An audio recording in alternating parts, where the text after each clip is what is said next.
Assalamualaikum warahmatullahi wabarakatuh. Bismillahirrahmanirrahim. Alhamdulillahirrabbilalamin. Wa sallallahu ala sayyidina Muhammadin nabiyyi wa ala alihi tahirin wa sahabati ajma'in. Santri-santri, sebelum kita memulai belajar, mari kita awali dengan membaca basmalah dan doa mau belajar bersama. Bismillahirrahmanirrahim. Raditu billahi robba wa bil islami dina wa bi Muhammadin nabiyya wa rasula rabbi zidni ilma warzuqni fahma amin. Kita kali ini masih akan membahas pelajaran ke-8 yang berjudul Nabi Muhammad SAW diangkat menjadi Rasul ya. Kemarin kita telah membahas poin A, yaitu Nabi Muhammad SAW sebelum kenabian. Nah, untuk kali ini kita akan membahas poin B, yaitu tentang bertafakur di Gua Hiro. Pada poin A telah dijelaskan bahwa memang akhlak Rasulullah SAW itu sudah tercermin sangat mulia sejak masa anak-anak, sejak masa remaja, kemudian masa dewasa ya. Nah, saat itu ketika Nabi Muhammad SAW usianya mendekati 40 tahun, beliau lebih banyak mencurahkan pikiran dan perhatiannya terhadap masalah kemasyarakatan. Sebagaimana kita ketahui kalau masyarakat kala itu adalah masyarakat jahiliyah ya, masyarakat yang diliputi dengan kebodohan. Artinya di situ memang masyarakat kala itu dalam hal keseharian memang sudah maju, namun ada sisi-sisi yang memang menjadikan masyarakat kala itu dikatakan masyarakat kebodohan atau jahiliyah, yaitu mereka mensekutukan Allah, mereka menyembah Tuhan selain Allah, menyembah berhala-berhala, patung-patung dan lain-lain ya. Mereka juga tipis dalam hal akhlak, seperti mereka membunuh anak-anak perempuan mereka sering berselisih sampai terjadi peperangan karena hal-hal kecil seperti itu ya. Maka dari itu saat usia menjelang 40 tahun, Nabi Muhammad SAW itu merasa prihatin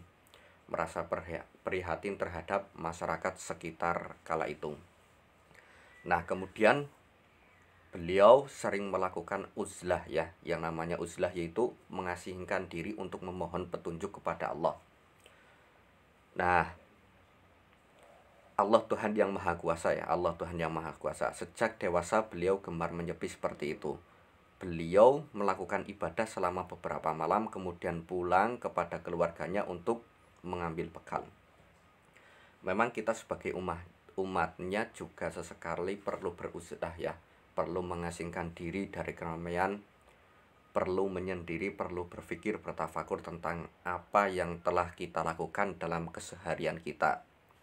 Berpikir tentang tindakan kita, apakah tindakan kita dalam keseharian sudah tepat atau belum. Itu perlu sesekali kita melakukan hal itu agar kita itu tidak terlena akan kehidupan yang telah berjalan, tentang gemerlapnya dunia ya, seperti itu ya. Sesekali misalnya sebelum tidur kita memikirkan apa yang telah kita lakukan dalam sehari. Nah, jika ada hal-hal yang memang belum tepat kita kita lakukan, maka keesokan harinya setelah tidur kita berusaha untuk memperbaikinya dan memohon ampun akan apa yang telah kita lakukan dalam hal-hal keburukan ya. Karena ampunan Allah Subhanahu wa taala itu sangat-sangat luas ya. Seperti ada sebuah hadis yang menjelaskan bahwa ampunan Allah Subhanahu wa taala itu memang sangat luas ya. Seperti diriwayatkan ini ya dari Anas bin Malik radhiyallahu anhu. Allah Subhanahu wa taala berfirman, "Wahai anak Adam, sepanjang engkau memohon kepadaku dan berharap kepadaku, akan aku ampuni apa yang telah kamu lakukan. Aku tidak peduli, wahai anak Adam, jika dosa-dosamu setinggi awan di langit, kemudian engkau meminta ampunan kepadaku dan aku ampuni." Seberapa dosa yang kita lakukan, jika kita bertobat memohon ampun kepada Allah, catatannya dengan sungguh-sungguh dan menyesali, maka Allah akan mengampuninya. Kemudian, wahai anak Adam, sesungguhnya jika engkau datang membawa kesalahan sebesar dunia ya, kemudian engkau datang kepadaku tanpa menyekutukan aku dengan suatu apapun, pasti aku akan datang kepadamu dengan ampunan sebesar itu pula. Nah, itu menunjukkan kalau ampunan Allah Subhanahu wa taala itu sangat-sangat besar. Namun catatannya itu tanpa menyekutukan aku ya, atau tanpa menyekutukan Allah Subhanahu wa taala. Karena termasuk dosa yang tidak diampuni Allah Subhanahu wa taala itu adalah syirik ya, atau menyekutukan Allah. Makanya orang-orang jahiliyah itu termasuk dosanya sangat besar. Karena orang-orang kala itu menyembah selain Allah ya, menyekutukan Allah. Makanya bila kita kadang melakukan hal itu sesegera mungkin untuk meminta ampun dan bertobat kepada Allah Subhanahu wa taala sebelum ajal kita itu datang. Kalau ajal kita sudah datang, kita masih dalam posisi mensekutukan Allah ya, menduakan Allah, maka hal itu tidak akan diampuni oleh Allah Subhanahu wa taala. Lanjut. Nah, ketika sering bertahanus di Gua Hiro ini ya. Nah, ini ya, lanjut ya. Tempat Nabi Muhammad SAW beruzlah adalah Gua Hiro yang berada di Jabal Nur. Nah, Gua Hiro ini terletak di sebuah gunung yang dinamakan Nur. Jabal kan artinya gunung, Nur itu cahaya, gunung cahaya berarti ya. Yaitu sebuah bukit yang terletak kira-kira 5 km sebelah utara kota Mekah. Nah, Pak Zain ditunjukkan gambar Gua Hiro. Nah, ini ya. Ini letak Gua Hiro berada di sini, Jabal Nur. Nah, sedangkan letak Mekah itu di sini. Makanya kurang lebih 5 km utara Mekah ya, 5 km utara Mekah. Nah, adapun bentuk guanya seperti ini. Nah, itu di dinding gua sekarang ada tulisan Iqra bismi rabbikal ladzi khalaq khalaqal insana min alaq ya. Al-alaq. Nah, ini kalau dilihat dari ketinggian, memang Gua Hiro itu letaknya itu sangat-sangat tinggi. Maksudnya ketika dilalui dengan kaki ya lumayan capek ya. Kalian bisa menontonnya, nanti bisa dilihat di YouTube, itu banyak vlog-vlog yang menjelaskan tentang Gua Hiro banyak. Nanti bisa dilihat sendiri.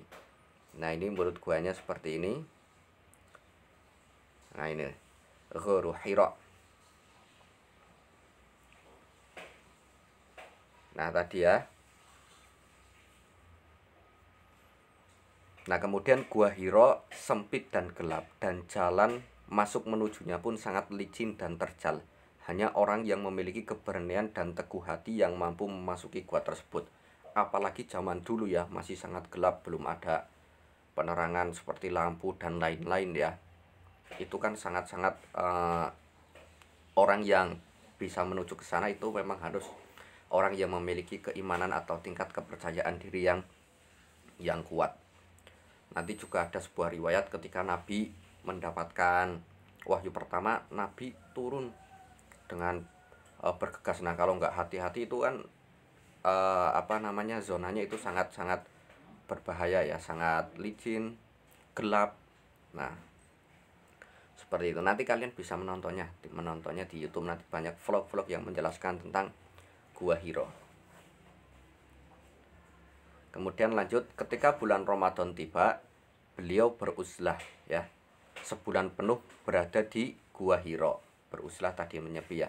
Sebagai bekalnya beliau membawa tepung dan air yang sudah disiapkan oleh Khadijah, istri tercinta Rasulullah Shallallahu alaihi wasallam ya. Berarti saat 40 tahun kan Nabi menikah dengan Khadijah. Nah, ketika setelah menikah dengan Khadijah, beliau itu sering melakukan uzlah ya, atau bertahanus. Terus selain untuk bekal, beliau juga tadi kan beliau membawakan bekal dari istrinya. Nah, selain untuk bekal makanan yang dibawakan istrinya, beliau juga memberi makan orang-orang miskin yang datang kepadanya. Nah, itu menunjukkan sifat dermawan Rasulullah SAW. Sekali-kali beliau pulang ke rumah istrinya jika perbekalan habis. Kemudian beliau kembali lagi ke Gua Hira dengan membawa perbekalan seperlunya. Seperti itu. Nah, tujuan Nabi Muhammad SAW beruzlah yaitu untuk beribadah, memohon petunjuk dari Allah Subhanahu wa taala agar dapat meluruskan kepercayaan dan memperbaiki akhlak masyarakat Arab ya. Beliau memiliki cara menyendiri di tempat yang sepi agar dapat lebih mendekatkan diri kepada Allah. Nah, memang ketika kita berada di tempat yang sepi nanti kita otomatis akan merasa dekat kepada Allah. Kita akan lebih mendalam ketika memohon pertolongan kepada Allah. Nah, ketika kita sedang ramai-ramai kan kadang hal itu malah melupakan kita kepada Allah ya. Kita terlalu asyik dengan lingkungan sekitar, dengan orang-orang sekitar, maka kita menjadi lupa akan Allah Subhanahu wa taala ya. Makanya kita juga perlu sesekali menyendiri ya. Namun jangan keterusan, karena tidak dipungkiri bahwa kita itu sebagai manusia merupakan makhluk sosial ya, yang perlu interaksi dengan makhluk-makhluk atau manusia lainnya. Nah, kemudian tidak lama nanti setelahnya akan dijelaskan tentang turunnya wahyu pertama, yaitu Al-Alaq 1-5. Nah, ini adapun asbabul nuzul ya, asbabun nuzul. Asbabun nuzul dari ayat Al-Alaq 1-5 yaitu ketika Nabi Muhammad SAW sangat prihatin menyaksikan akhlak dan tingkah laku bangsa Arab yang telah jauh menyimpang dari kebenaran. Beliau pergi ke Gua Hira untuk beruzlah dan bertafakur dengan mengharap petunjuk dari Tuhan sebagai jalan keluarnya. Sehingga sampai pada suatu malam telah datang malaikat Jibril untuk menyampaikan wahyu dari Allah Subhanahu wa taala, yaitu surat Al-Alaq 1-5. Nah, untuk kisah selengkapnya nanti pertemuan selanjutnya insya Allah tentang turunnya wahyu pertama. Nah, namun Pak Zaini akan menyampaikan beberapa cara wahyu turun ya. Yang pertama itu dengan ar-ru'ya as-shadiqah, dengan mimpi yang benar. Nah, kadang wahyu itu turun dengan keadaan mimpi. Artinya Nabi Muhammad SAW bermimpi tentang sebuah wahyu, tapi wahyu itu benar, memang benar-benar terjadi. Kemudian berupa sesuatu yang dibisikkan oleh malaikat terhadap jiwa dan hati Nabi tanpa beliau lihat. Nah, yang kedua itu berupa bisikan. Kemudian yang ketiga berupa malaikat yang berwujud laki-laki, lantas mengajak beliau berbicara hingga beliau memahaminya dengan baik apa yang dikatakan kepadanya. Dalam hal ini terkadang para sahabat dapat melihat malaikat tersebut. Nah, ini ada hadisnya ya, bahwa malaikat datang dengan memakai baju yang semuanya putih. Kemudian malaikat itu mendekatkan lutut malaikat yang berwujud seorang laki-laki dengan lutut Nabi. Kemudian malaikat bertanya, apakah itu iman, apakah itu Islam, atau apakah itu ihsan. Nah, saat hal itu pun dilakukan sahabat kala itu juga saat berkumpul dengan Rasulullah. Dan akhirnya ada salah satu sahabat yang bertanya, siapakah laki-laki tadi? Maka Nabi menjawab kalau itu malaikat Jibril yang datang menemui Nabi. Itu ada hadisnya. Kemudian yang keempat berupa bunyi gemerincing lonceng yang datang kepada beliau, diikuti malaikat yang menyampaikan wahyu secara samar. Cara ini merupakan cara yang paling berat. Nah, ini cara yang paling berat, yaitu berupa gemerincing lonceng. Kemudian yang kelima berupa malaikat dalam bentuk aslinya yang dilihat langsung oleh beliau. Nah, ini juga ada yang dalam bentuk malaikat secara asli. Kemudian berupa wahyu yang diwahyukan kepada beliau, yaitu saat beliau berada di atas langit pada malam Isra ketika Allah mewajibkan sholat kepada Nabi Muhammad SAW ya. Kemudian yang ketujuh berupa kalamullah atau ucapan Allah kepada beliau tanpa perantara malaikat, sebagaimana berbicara kepada Nabi Musa bin Imran. Nah, kala itu memang Nabi Musa kan julukannya itu kalamullah ya, kalamullah, karena Nabi Musa itu termasuk orang yang berbicara langsung kepada Allah Subhanahu wa taala. Nah, seperti itu. Sebenarnya ada satu lagi yang mengatakan kalau Allah datang menyampaikan wahyu dengan wujud asli Allah, tapi hal ini masih diperdebatkan oleh kalangan ulama dan banyak ulama yang menentangnya. Jadi yang sahih atau yang dipercaya, yang bisa dipegang itu 7 cara ini ya, 7 cara ini. Nah, hal ini juga sesuai dengan apa yang disampaikan dalam sebuah hadis ya, yang ini. Ahyanan ya'tini misla sol-solatil jars ya. Kadang-kadang wahyu datang kepadaku seperti suara lonceng. Itulah yang paling berat bagiku. Kemudian ia berhenti dan aku sudah mengerti apa yang dikatakannya. Kadang-kadang malaikat datang kepadaku sebagai laki-laki. Lalu ia berkata, maka aku mengerti apa yang diucapkannya. Aisyah radhiyallahu anha berkata, sesungguhnya saya melihat wahyu turun kepada Nabi pada hari yang sangat dingin. Lalu wahyu itu berhenti, dari kening beliau mengalir keringat ya, keringat dingin. Nah, ini ada hadisnya dalam Bukhari, diriwayatkan oleh Bukhari maksudnya ya. Seperti itu. Ya, mungkin ini hal yang dapat Pak Zaini sampaikan pada pembahasan kali ini. Insya Allah kalian juga bisa memahaminya ya, tentang bertafakur di Gua Hira. Intinya bertafakur di Gua Hira itu untuk meminta petunjuk kepada Allah akan keprihatinan masyarakat yang ada di sekitar beliau Nabi Muhammad SAW. Nah, ini juga ada beberapa pertanyaan, nanti kalian bisa mengerjakannya. Ayo berlatih. Apakah arti uzlah? Nah, tadi sudah. Kapan Rasulullah SAW sering uzlah ya, tadi juga sudah. Kemudian di mana Rasulullah SAW juga sudah. Dan di mana letak Gua Hira juga sudah ya tadi. Pak Zaini tunjukkan tempatnya juga. Apa tujuan Rasulullah SAW uzlah? Nah, tujuan dari uzlah tadi juga sudah. Mungkin ini yang dapat Pak Zaini sampaikan. Semoga kita bisa mengambil hikmah dari apa yang kita pelajari ya. Kurang lebihnya dari Pak Zaini mohon maaf. Kita akhiri dengan membaca hamdalah dan doa selesai belajar. Alhamdulillahirabbil alamin. Bismillahirrahmanirrahim. Wal 'ashri innal insana lafi khusrin illal ladzina amanu wa 'amilus solihati wa tawassaw bil haqqi wa tawassaw bis sabr.